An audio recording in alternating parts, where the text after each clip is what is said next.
A TV Comunitária veio aqui à sede da Associação Brasileira de Imprensa, ABI, para entrevistar o presidente atual, o Otávio Costa. A ABI está organizando um evento para lembrar os 60 anos do comício da Central, o comício das reformas de base. Presidente, como é que vão os preparativos para o evento do dia 13 de março? Bom, bem-vindo à ABI, Moisés. Você, inclusive, é da casa, né? Olha, a gente tem feito um esforço grande, né? Junto com a família Goulart, com a filha do presidente João Goulart, que é a Denise, a neta, a Bárbara, para traçar um roteiro que esteja à altura do evento, né? Porque o comício da Central do Brasil, os mais jovens não sabem, foi realizado no dia 13 de março de 1964, com a finalidade de mostrar a unidade dos movimentos populares todos, né? E a unidade dos partidos de esquerda, dos sindicatos, da Confederação de Trabalhadores, todos em apoio às reformas de base que seriam anunciadas no comício pelo presidente João Goulart. Então, você teve ali na Central do Brasil, na época, nós estamos falando de um país com cerca de 60 milhões de pessoas, 200 mil pessoas no comício da Central do Brasil. Nós tivemos a ideia, então, na ABI, você participou dessas discussões, de realizar, né, um grande evento relembrando o impacto do comício da Central do Brasil, 60 anos depois, e conseguimos realmente atrair muitas pessoas inclusive vivas na época, né, pessoas que participaram do governo do João Goulart para o evento, e várias organizações também estão participando da organização. Então é isso, acho que é um evento importantíssimo que tem toda a cara da ABI. Quer dizer, a grande bandeira da ABI é a luta pela democracia e como se diz, a ABI é a casa do jornalismo, mas a ABI também é a casa do povo brasileiro, né? E as reformas de base atendiam a demandas do povo brasileiro. Então, daí a importância toda desse evento. Isso. Agora, vamos, no primeiro momento aí, explicar melhor o evento e depois eu queria entrar em outras questões políticas do que isso representa. Por exemplo, quem vai estar presente, quem já confirmou, para ajudar a todo mundo que está nos assistindo também vir, porque vai ser um evento marcante. Sim, mais importante, o maior destaque é a presença da família, né, do presidente João Goulart. Quer dizer, vem a viúva, né, Maria Tereza Goulart, a filha Denise e a neta Bárbara. O filho de João Goulart, João Vicente, estará em Brasília num evento nesse mesmo dia, não poderá comparecer. Além dessas presenças, nós vamos ter vários políticos, né, convidados. O MST vai ter uma representação forte durante o evento, porque dentro das reformas anunciadas por Jango lá em 1964, a mais importante, e a que mereceu maior ênfase, inclusive por parte dele no discurso, foi a reforma agrária. Ele anuncia no discurso a desapropriação de terrenos à margem de rodovias e de ferrovias. Ele anuncia, isso vinha sendo discutido pelo Congresso, se dava indenização ou não aos proprietários, e se decidiu que não haveria indenização. Então, que seriam encampados e desapropriados esses terrenos. Então, a reforma agrária era assim, uma das grandes bandeiras do presidente Jango, e daí nós vamos ter uma grande representação do MST durante o evento. A UNE vai ser representada e participou ativamente do comício, da convocação do comício. O presidente na época era José Serra, que faz um pronunciamento também muito importante, né, durante o comício. Várias pessoas e políticos que participaram na época, alguns estão mandando depoimento. Um dos depoimentos muito importantes é de Almino Afonso. Almino Afonso era ministro do Trabalho, foi ministro do Trabalho de Jango, é o único ministro vivo ainda. Então temos o depoimento de Clodesmith Riani, que era o presidente da CGT, da Confederação Geral dos Trabalhadores, em 74, e está vivo, está mais de 100 anos, vive em Juiz de Fora, está mandando depoimento. serão exibidos trechos de filmes de Silvio Tendler, que é o o Django, né? E filme de Camilo Tavares, que é o 21 anos, né? Sobre 21, o golpe e os 21 anos de ditadura. E temos uma apresentação também muito simbólica do neto do compositor e cantor João do Vale. João do Vale, para quem não sabe, é o autor de Carcará, e João do Vale, na época, 64, 65, participou de um show histórico, que era ele, Nara Leão e Zequete, e o show se chamava Opinião. Opinião não era uma música de João do Vale, era uma música de Zequete, que dizia: podem me prender, podem me bater, mas eu não mudo de opinião, que dá título ao show. Mas João do Vale é autor de Carcará, que muita gente conhece, e tem Sina de Caboclo, que tem um refrão também famosíssimo, que diz o seguinte, Moisés: mas plantar para dividir, não faço mais isso não. Tudo a ver com a reforma agrária. Agora, além do evento em si, do ato, tem agregado também uma exposição. Você podia falar um pouco sobre isso? Tem Parece agregado, que ela vai se estender, inclusive. Tem agregado uma belíssima exposição. Nós, quando anunciamos, fizemos os primeiros movimentos, né, para tocar o ato, fomos procurados pela ONG Rio Memórias, e que faz um trabalho magnífico aqui na cidade, inclusive identificando casas onde personalidades viveram ou morreram e tudo, tem ajudado muito a prefeitura nesse tipo de pesquisa. Então, Rio Memórias nos propôs fazer uma grande exposição no saguão do nono andar. O nono andar é muito importante, é um ícone aqui do prédio da ABI, é um ícone dentro do ícone, né? Porque tem o auditório famoso do nono andar, de grandes eventos, e o saguão também, que é muito bonito, um pé direito altíssimo. E ali vai ser realizada uma exposição que monta um pouco o cenário do comício, com as faixas, com os cartazes, né? Até com um relógio da Central do Brasil, e também traz uma exposição grande de fotos da época de 64, aí já com alguma coisa sobre o golpe. Para quem não sabe, o golpe ocorreu poucos dias depois do comício. O comício foi 13 de março e o golpe é na madrugada de 31 de março para o dia 1º. Ele se consolida no dia da mentira, no dia 1º de abril. Mais ou menos 18 dias.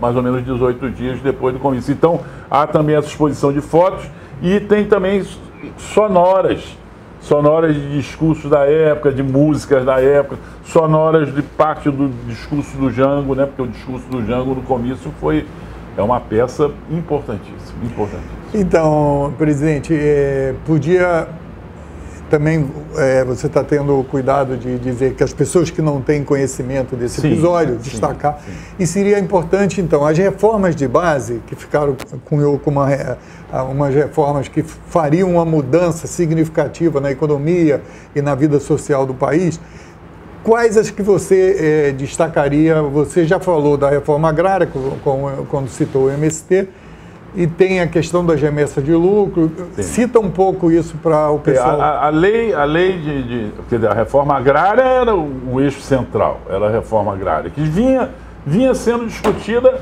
inclusive pela direita no Congresso. A UDN vinha discutindo reforma agrária, entendeu? Então essa era a principal, né? Mas você tinha reforma trabalhista, inclusive, quer dizer, havia uma discussão também em cima da consolidação das leis do trabalho. Você já tinha criado o salário mínimo. Jango tinha dobrado o salário mínimo no governo Vargas. Quando ele era ministro do Trabalho. Quando ele era ministro do Trabalho no governo Vargas. Inclusive, houve reação de militares lá no governo Vargas em 54, mesmo militares que depois participaram da conspiração contra Jango em 64 e tinham tentado impedir a posse de Jango em 61. Então, a reforma trabalhista é muito importante. A lei de remessa de lucros vinha sendo discutida, mas ela é concretizada ali também em março de 64. A lei de remessa de lucros é o seguinte: as multinacionais faziam uma aplicação, traziam capital para o Brasil, X mas a remessa de lucros às vezes era 2 vezes X, 3 vezes X, ou seja, na verdade eles retiravam riqueza do Brasil, né? A propósito de que estavam remetendo apenas lucros e dividendos, não, mas eles estavam, na verdade, remetendo o dobro ou triplo do principal que haviam investido. Daí a necessidade de se regulamentar. Existe regulamentação até hoje, mas a primeira foi feita no governo João Goulart. Ele anuncia, durante o evento, a desapropriação de 3 refinarias, porque você ainda tinha a prospecção por parte de empresas privadas no Brasil e a produção de petróleo, de derivados de petróleo também por empresas privadas. Aí ele anuncia a desapropriação de 3 refinarias, uma delas a Peixoto de Castro, que é a de Manguinhos, que existe até hoje, né, por sinal. Depois foi de outra família, da família Gouveia Vieira, Petróleo Ipiranga, mas ele anuncia a desapropriação. E tem uma coisa também muito importante que ele fala ao fim do discurso, que era a necessidade de uma constituinte. Era a necessidade de se rever a Constituição brasileira, exatamente para atender essas demandas populares todas, né, que existiam na época. A plataforma de Jango, naquele momento, e o discurso de Jango durante o comício da Central do Brasil, é um discurso eminentemente de esquerda. Porque naquele momento, quem apoiava Jango eram os partidos de esquerda. Esses partidos de PSD, né, que eram partidos de centro, a UDN, que era um partido de direita, mas que em alguns pontos apoiou o governo Jango, eles tinham se distanciado, se afastado do governo exatamente por causa das reformas de base, exatamente por causa desses projetos de Jango que vinham atender a demandas populares, na verdade, antigas demandas populares. Então você pode dizer que o centro do discurso, o conteúdo mais importante, visava galvanizar essas forças que já apoiavam o governo, já era num objetivo de tentar impedir as conspirações que... Sem dúvida nenhuma, Moisés. O fato é o seguinte, esse grupo de militares que estava como aspirante de 64, ele vinha lá de 54, ele vinha de 10 anos antes, né? Porque eles fizeram um manifesto contra Jango, pedindo a Vargas para tirar Jango do Ministério do Trabalho. Vargas tirou Jango do Ministério do Trabalho, fez uma concessão, pedindo para mudar o ministro da Guerra, Vargas mudou o ministro da Guerra, tá certo? E, assim mesmo, Vargas, pressionados por ele, Vargas acaba se suicidando. Esse mesmo grupo de militares, quando Juscelino é eleito, né, em 55, com Jango de vice, não era uma chapa fechada, né? Você votava para presidente e votava para vice, e Jango Goulart foi mais votado do que Juscelino. Juscelino teve menos votos do que Jango. Jango para vice e Juscelino para presidente. Isso deu uma certa ciumeira de Juscelino, mas ocorreu na história. O que acontece? Novamente militares se levantam, nós estamos falando de dezembro de 55, novamente militares se levantam contra a posse de Juscelino e Jango. Tá? Então, não era Marechal, mas depois se torna Marechal Lott, reage, manda prender o Café Filho, que era o presidente da época, e garante a posse, né, contra esse grupo de militares de direita. Nós estamos falando de 55. Em 61, o mesmo grupo, o mesmíssimo grupo, pode olhar o nome, Silvio Frota, Golbery, Mamed, Malan, mesmo grupo de militares. Os irmãos Geisel, não é verdade, Orlando e Ernesto, tentam então, em 61, impedir a posse de Jango quando Jânio renunciou. Jânio renuncia, e Jango estava em viagem à China, e eles mandam um aviso dizendo que não admitiriam de forma alguma a posse de Jango. Ou seja, inimigo mortal, né? Eles consideravam o Jango, né? Porque era um estancieiro e tudo, mas era um homem muito ligado ao povo, muito ligado às causas, e com voto, né? Com muito voto, poder de carisma que ele tinha. E aí eles tentam impedir, o Brizola faz um movimento no Sul, Brizola que era cunhado de Jango, casado com a irmã de Jango, né? Dona Neuza Brizola.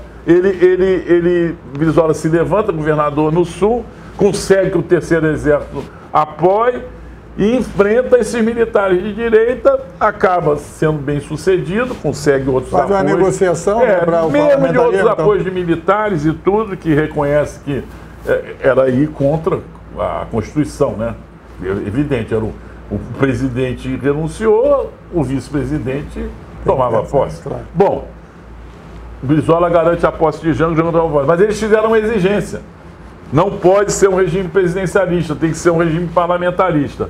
Para não levar a coisa mais adiante, se aceitou. E ele então assume com um regime parlamentarista. Você teve primeiro-ministro, Tancredo foi primeiro-ministro, né? Tancredo foi primeiro-ministro. Então era o Jango não tinha propriamente um governo dele, Jango, né? Porque o regime era parlamentarista. Até que se faz um plebiscito. E se faz um plebiscito e o povo brasileiro, por ampla maioria, se decide pelo presidencialismo. O que mostra novamente a força de João Goulart. E aí você volta ao regime presidencialista, plenos poderes para Jango, e então começa efetivamente um governo João Goulart de esquerda, eminentemente de esquerda, com plataformas de esquerda e com as reformas de base à frente de todo o programa de governo. Agora, Otávio, essa plataforma apresentada às massas, ao povo e tal, você vê alguma vez na história do Brasil que isso também aconteceu de forma tão ampla e tão profunda? Alguma proposta? Não dá para comparar, né? Verdade? Porque realmente ali você tinha toda uma programática de esquerda que vinha até Valdir Pires. Valdir Pires era o consultor. Você vê até pela composição do governo naquele momento. Valdir Pires era o consultor geral da República, né? E cabia a Valdir Pires dar o respaldo jurídico a essas decisões de governo. Então, por exemplo, a lei de reforma de remessa de lucro é basicamente elaborada por Valdir Pires. A desapropriação das refinarias também passa por Valdir Pires. No dia do comício, o Jango, quando anuncia a desapropriação das terras ao lado de rodovias e ferrovias, anuncia também a criação da Superintendência de Reforma Agrária, da SUPRA, né? E também redigida da lavra também de Valdir Pires. O chefe da Casa Civil de João Goulart era Darcy Ribeiro, o grande professor Darcy Ribeiro, com sua cabeça fantástica, que criou a Universidade de Brasília. O UNB foi criada por Darcy Ribeiro. Uma coisa um pouco, não no mesmo nível, mas seria o plano decenal do governo Juscelino Kubitschek, e que tinha como assim, a cereja do bolo a mudança da capital para Brasília, a construção de Brasília, na verdade. E ele teve um grande ministro, que foi Celso Furtado, né, e tudo, e realmente ajudando ali naquele plano decenal do Juscelino, né. Você destacaria, dentro das propostas de reforma de base, alguma questão que seria a mais cara, por exemplo, para os golpistas ou para os apoiadores dos golpistas? Porque em 64 teve todo o apoio norte-americano e tal, etc. Você destacaria algum aspecto ou é a obra toda? Não, é a obra toda, mas eu digo o seguinte, a participação dos americanos foi mais no sentido de intimidar, quer dizer, havia aquela coisa, tem uma frota americana vindo para o Brasil, etc e tal. Então, mas o golpe em si, ele foi arquitetado mesmo pelos militares brasileiros, pelos empresários brasileiros e alguns políticos brasileiros, como Magalhães Pinto, que era governador de Minas, Carlos Lacerda, governador do Rio de Janeiro, Adhemar de Barros, governador de São Paulo. Então, vamos dizer, o ato em si, na verdade, parte dessa burguesia brasileira em casamento com militares brasileiros, velhos golpistas, como eu já mostrei aqui. O ponto que eles usaram, no dia seguinte do comício, o Castelo Branco, que era general, depois se tornou marechal, o Castelo Branco faz uma nota, ele era do Clube Militar, e ele faz uma nota para o meio dele, que era o meio golpista. E ele diz o seguinte, que era muito preocupante a possibilidade de se criar uma constituinte. Então eles dizem que o que eles apontam como a manobra que levaria ao comunismo, segundo eles, não é verdade? Havia todo a mudança da Constituição, o clima que se criaria. Que você faria uma Constituição já rumo ao socialismo, etc. e tal, que eles não chamavam, eles falavam comunista, né? Eles taxavam todo mundo de comunista, como até hoje. Né? Eles provavelmente dizendo que ia acabar com a propriedade privada. Exatamente. Então o Castelo Branco faz esse alerta, dizendo que era inadmissível, porque no comício o Brizola discursa e defende a Constituinte. E parece que o Serra fala da Constituinte também, e Jango, ao fim do discurso, fala também da Constituinte. O Serra é o presidente da ONU. Presidente da ONU, José Serra, presidente da ONU. Então, eu acho que essa coisa da Constituinte, respondendo efetivamente a sua pergunta, foi usado pelos militares, porque eles diziam que Jango era comunista. Eles diziam que o Brizola era comunista, não é verdade? Mas é evidente que eles não tinham nada de comunistas. Eles tinham uma visão de justiça social fortíssima. Brizola sempre teve. E tinha o sentimento do povo, né? Que a gente sabe que essa nossa direita, nosso sistema de direita, tem ojeriza ao povo, né? Em vez de ter o sentimento do povo. E quando fala do povo é para dizer isso, que o comunismo é para destruir a família, para destruir a propriedade. Qualquer coisa que você fale em benefício do povo, qualquer coisa que você fale no sentido... Tem um trecho do discurso do Jango, que é muito interessante. Jango abre o discurso dele falando da questão da democracia. Por quê? Porque os conspiradores que estavam conspirando abertamente. Lacerda tinha dado uma entrevista dizendo que o golpe já estava em andamento. Deu uma entrevista em outubro de 63, lá nos Estados Unidos, para o jornal Los Angeles Times, dizendo que já estava em andamento o golpe que ia derrubar João Goulart, né? Outubro.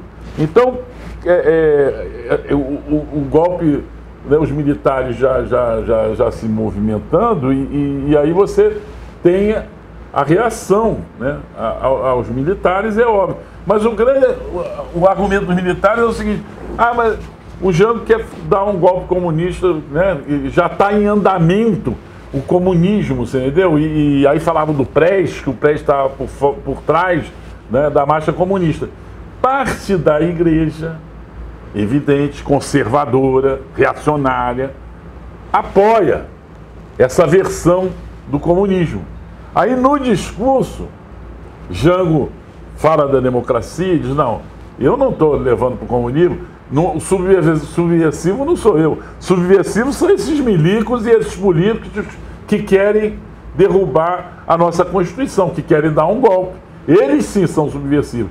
E aí ele se refere especialmente a essa ala reacionária da igreja. E ele diz isso. Quer dizer, é estranho, quer dizer, cristãos, né, fazendo manobras contra medidas que atendem exatamente às necessidades do nosso povo, às demandas do nosso povo. Que cristãos são esses? Que cristãos são esses que vão contra o povo, meu Deus do céu? Tá certo? Na verdade, são cristãos que vão contra Cristo. Ele não fala isso com todas as letras, mas ele é evidente que dá a entender isso, não é verdade? Então, realmente... O discurso é maravilhoso, o discurso vale a pena ser ouvido. Existe na internet, no YouTube, a sonora do discurso, vale a pena ouvir, que ele é muito oportuno e é muito atual em vários pontos, né? Quando a gente ouviu falar aí de golpe, tentativa de golpe, orquestração para golpe, lembra muito o que se fez lá atrás, entendeu? Só que dessa vez eles não tinham sustentação, a verdade é essa, né?